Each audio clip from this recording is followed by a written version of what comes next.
Первый этап, который всегда предшествует, собственно, реконструкции, восстановлению лица по черепу, это полное доскональное описание измерения черепа.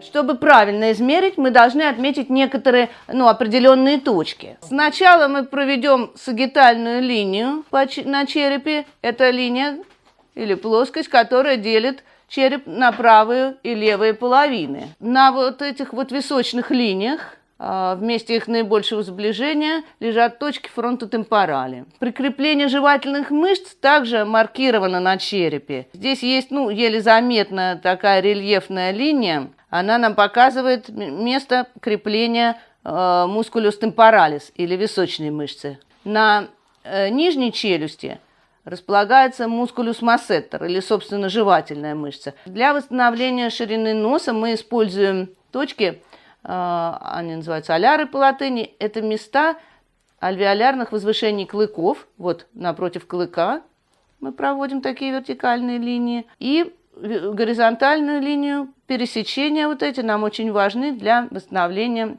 ширины носа. Попробуем взять аналогичные человеческим измерениям признаки на этом черепе. Продольный диаметр 154, поперечный диаметр 106, базенбрегма, высотный еще диаметр 98. Так, морфологическая высота лица 111, ширина лица на уровне глаз 89. Высота носа это 53. Ширина носа, вот как раз нам здесь понадобились эти точки аляры, 34. Высота верхней челюсти, важный признак в данном случае, оно составляет всего лишь 15 миллиметров. Ширина левой орбиты 34, а правой 33. Мы на этом этапе закончили измерение Homo naledi, и на основе этих размеров мы попробуем рассчитать прижизненные размеры. Конечно, для этого мы будем использовать стандарты, полученные при исследовании современного населения, но наличие в нашей коллекции черепов и отливок голов шимпанзе тоже нам поможет. Для наших работ мы используем специальный скульптурный пластилин. Он твердый. Его сначала надо обязательно размягчить. И прежде чем приступить к собственному наложению мышц из пластилина, надо немножечко дополнить недостающие части. Во-первых, скуловые дуги. Вот у нас есть грубая прикидка скул. Также, чтобы правильно восстановить нам жевательные мышцы, необходимо смоделировать нижнюю челюсть. И теперь приступаем, собственно, к формированию жевательных мышц. Так, сначала грубая работа руками. Здесь главное соблюсти границы, увидеть, где заканчивается эта мышца. Жевательные мышцы сформированы. Скуловая дуга не потерялась. Мы ее видим здесь, можем проследить. И вот таким образом мы закончили этот этап восстановления мышц. Вот теперь мы видим мускулюс темпоралис, мускулюс массеттер с одной стороны. Другая сторона служит нам как бы проверкой, не погрешили ли мы против истины.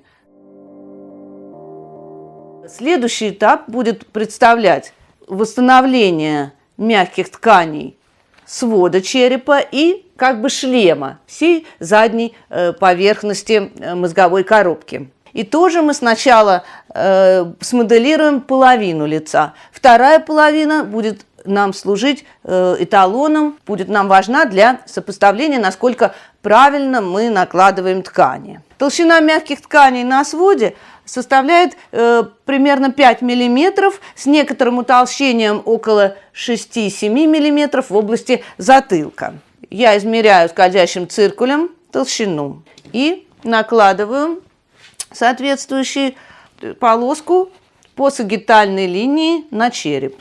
Итак, в области затылка толщина ткани около 7 мм, свод покрывают ткани около 5 миллиметров. И на самой глобелле я делаю некоторое утолщение мягким пластилином уже. Теперь всю правую сторону должны покрыть пластилином этой же толщины. Вот я беру соответствующей толщины полосочку и накладываю ее по периметру орбиты. Потом мы уже будем формировать глазное яблоко. Оно должно иметь такой диаметр, чтобы поместиться в эти вот рамки эпителиальной ткани. Носовые кости. На них толщина ткани уменьшается. Причем это характерно как для человека современного, так и для шимпанзе. Здесь, конечно, на именно этом конкретном черепе скуловые кости вот в передней части не сохранились. Но по данным анатомии здесь также мы наблюдаем некоторое утолщение тканей. Это может составлять порядка 7-8 миллиметров. На боковой поверхности скул толщина опять уменьшается. Это опять около 5 миллиметров. И мы рисочку эту проставляем на скуловой дуге. Переход здесь будет довольно плавный, и толщина тканей на боковой поверхности скуловой кости будет порядка 7 миллиметров. Как следует из таблиц распределения толщины тканей, у основания носа это 7-8 миллиметров. Если посмотреть сбоку на профиль черепа, то будет видно, что утолщение ткани идет и в области выступания губ. Вот теперь можно сказать, что на черепе представлены основные метки, маркирующие толщину тканей на различных его участках. Здесь мы уже видим, как на черепе проставлены метки толщины мягких тканей в определенных участках лица. Вот на сагитальной плоскости хорошо видно распределение толщины тканей. Следующая задача – плавное заполнение пустот между столбиками и метками с учетом морфологии подлежащих структур черепа. Дальнейший подход к реконструкции осуществляется в том, что гребни из пластилина наносятся на весь шлем половины мозговой части головы, и границы между ними сглаживаются с помощью стеки, не забывая сохранять форму, присущую этому конкретному черепу. Чтобы не сбиться и где-то не погрешить против истины, мы воспользуемся вот этим вот прибором. По сути, это обычная иголочка, которая нам позволит проверить, насколько верно мы наложили толщину тканей.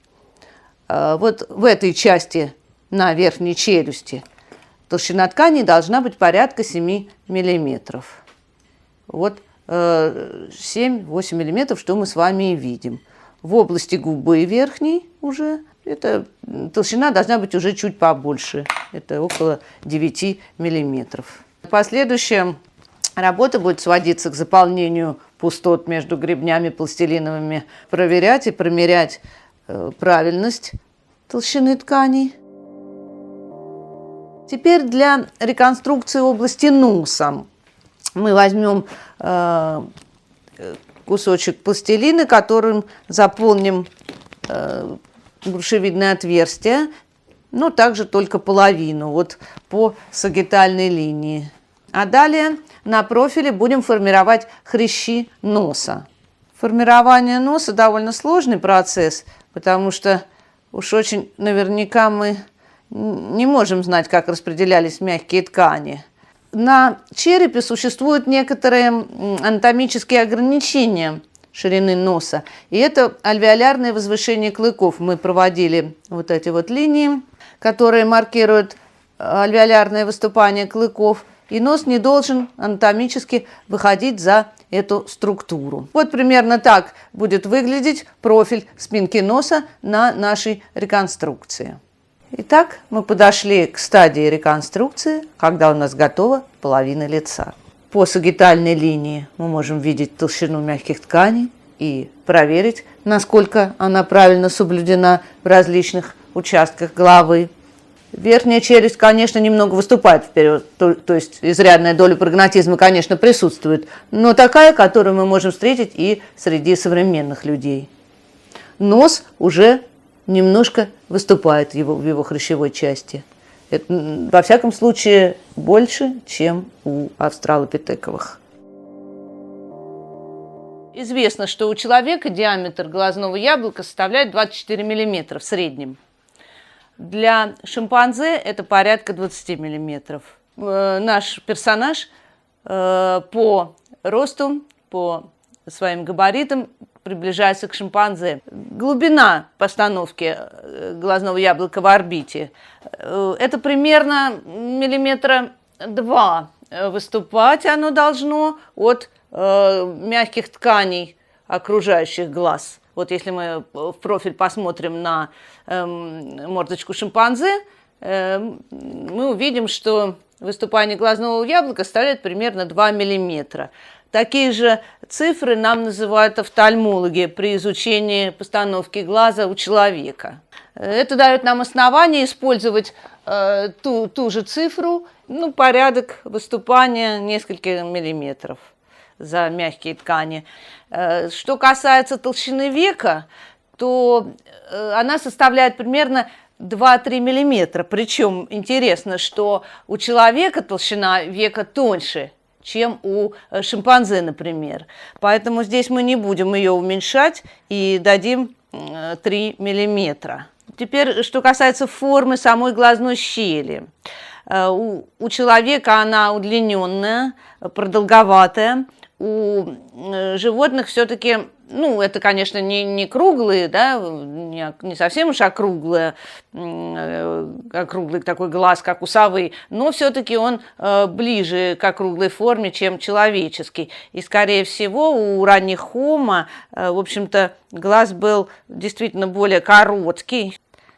Наверное, на этом этапе можно, в общем-то, остановиться, хотя, повторяю, еще глаз ждет некая филигранная доработка.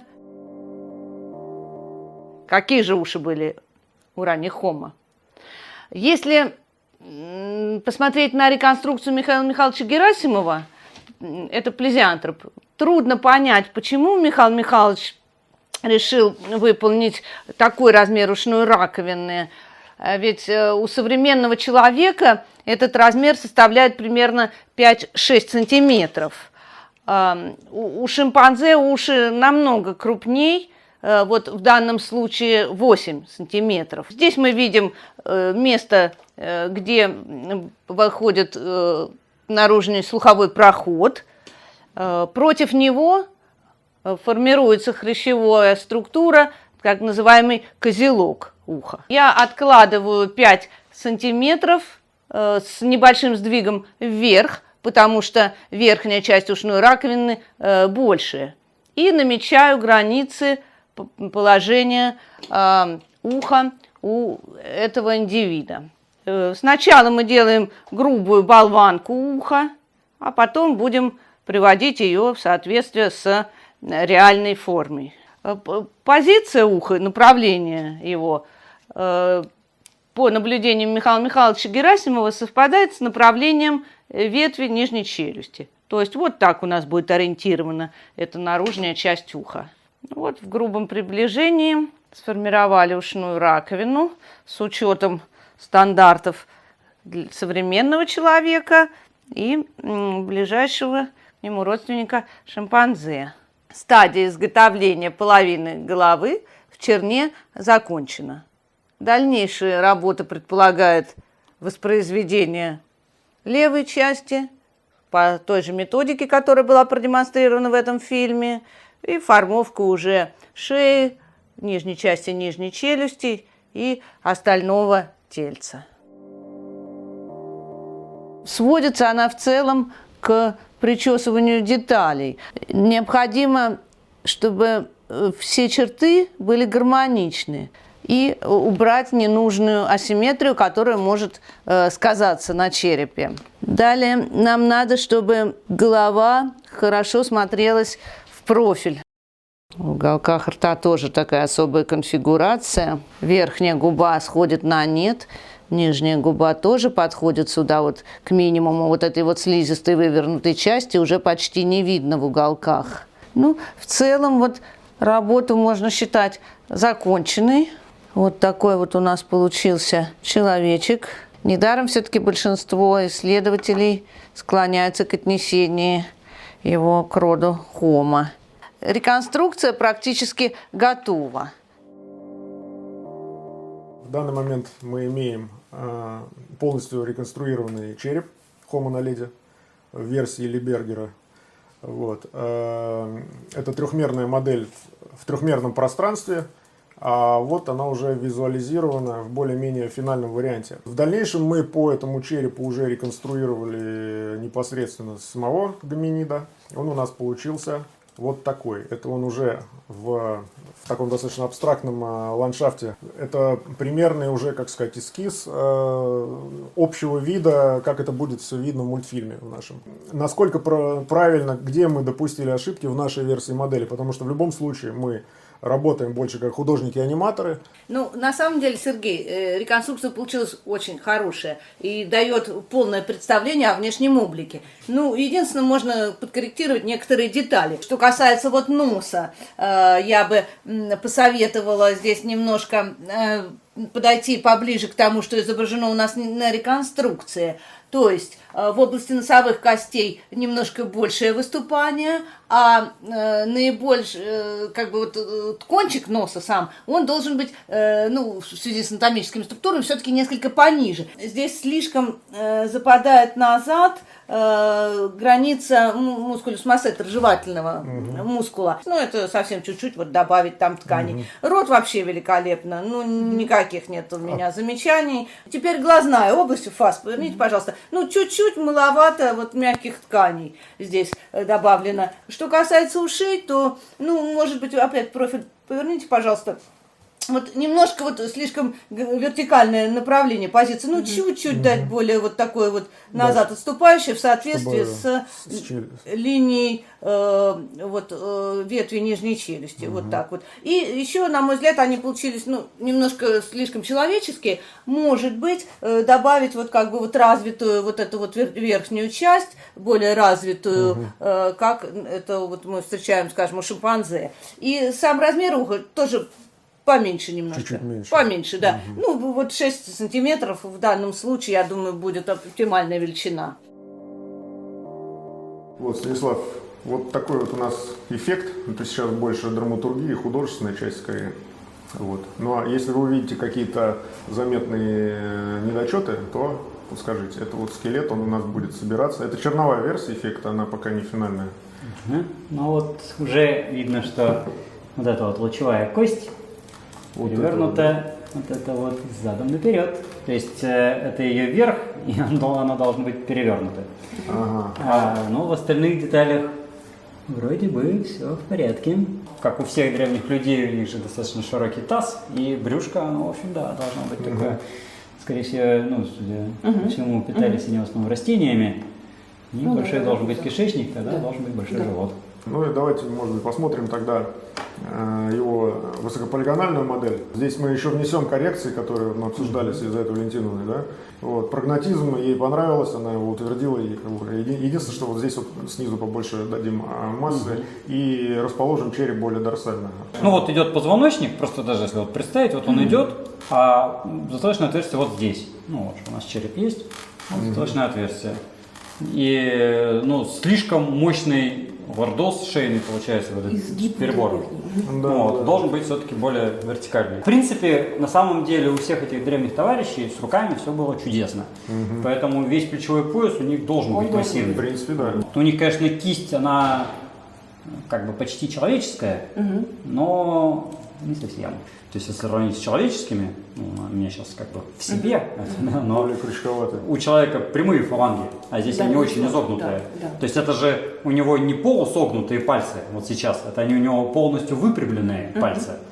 А прямее он сделать и не мог, в принципе, по определению. И это жуткий изгиб. Поэтому весь комплекс суммарно говорит о древолазании, на самом деле. Хорошо. Ну, на самом деле стопа, кроме того, что она, конечно, очень маленькая, по большому счету она человеческая. То есть, конечно, у наледи есть некоторая специфика, там, вторанная кость, но там буквально там, какие-то парочки там, признаков, немножко другие. И это на аллометрию списывается на ура.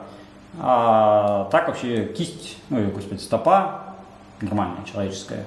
Это, ну, визитная карточка такая на леди, что у них признаки мозаичные. Что-то очень примитивное, что-то очень прогрессивное. А вы потом померяете ему стопу, потому что, да? Ну, в Мы смысле, сопоставим, да, пропорции, да. Чтобы у вас все было. Проверим, да, конечно. Вот у нас есть модель леопарда трехмерная, она уже с деформационным и анимационным скелетом. Хорошо бы ему сделать хвост чуть менее красивым. Потому что у леопарда у него хвост вначале начинается с продолжения позвоночника, потом резко опускается вниз и на конце сгибается душка. Ну не то, что прямо он обязан быть таким, но... Это просто, скажем, больше для анимации сделано. Это так называемая поза по умолчанию, дефолтная поза, из которой будет, то есть усредненная поза, по которой строится скелет.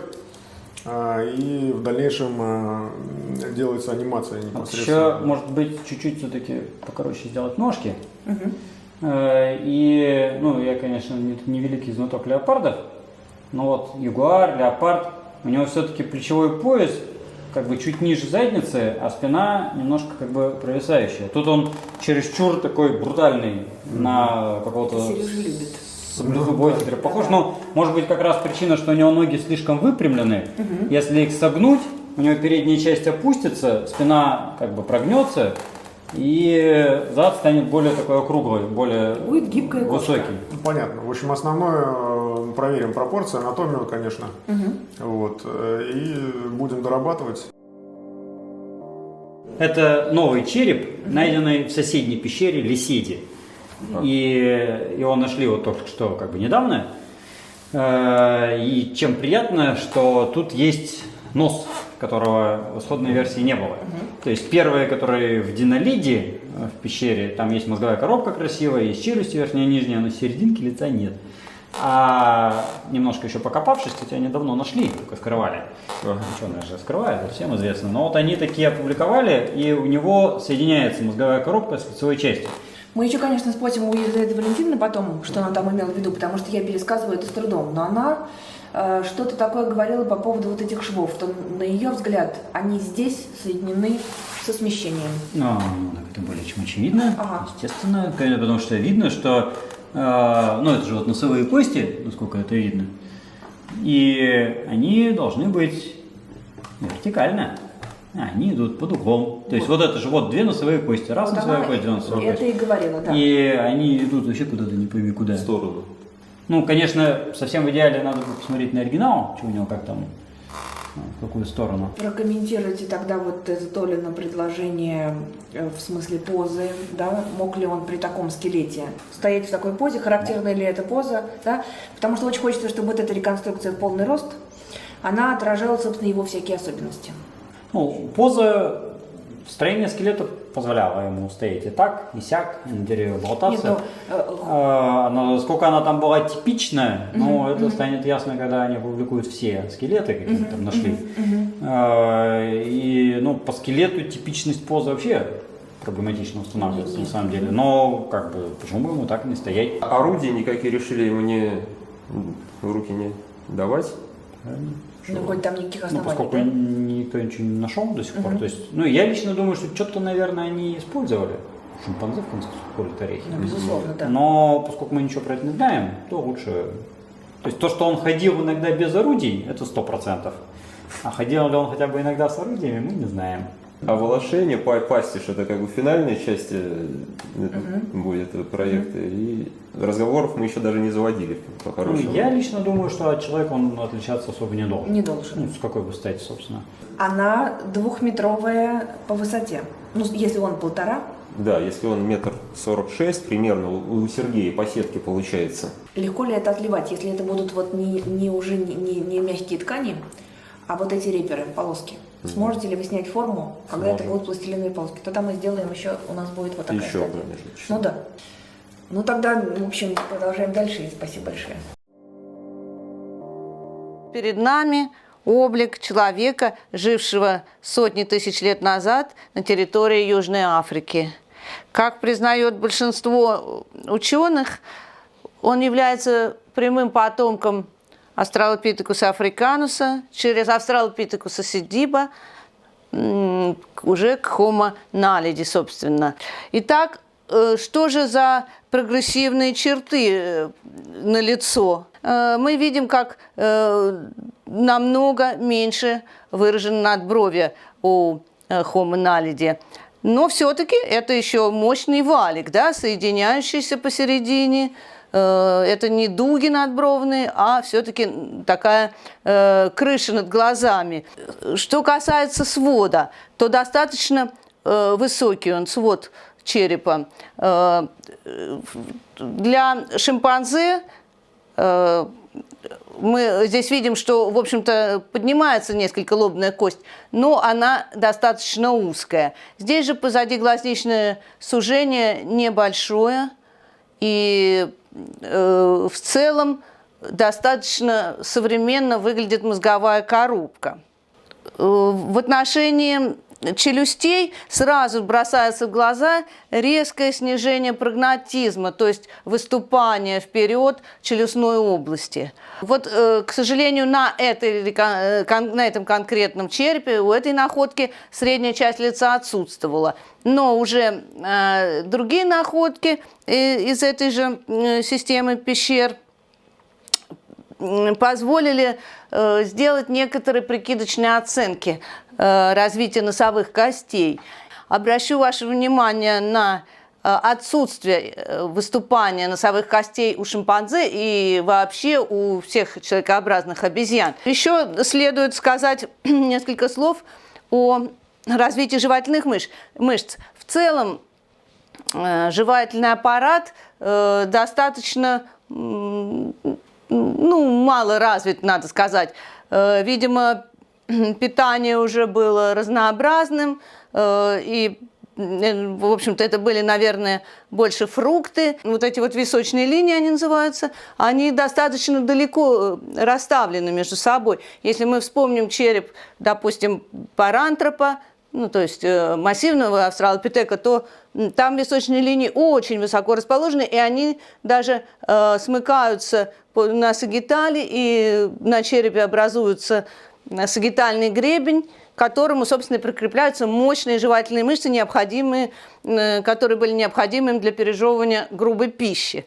Здесь же ясно, что специализация в питании совершенно другая. Но лицо по своим пропорциям, пожалуй, скорее широкое и достаточно крупное и очень даже ортогнатное, то есть лишенное такой значительной профилировки в области челюстей.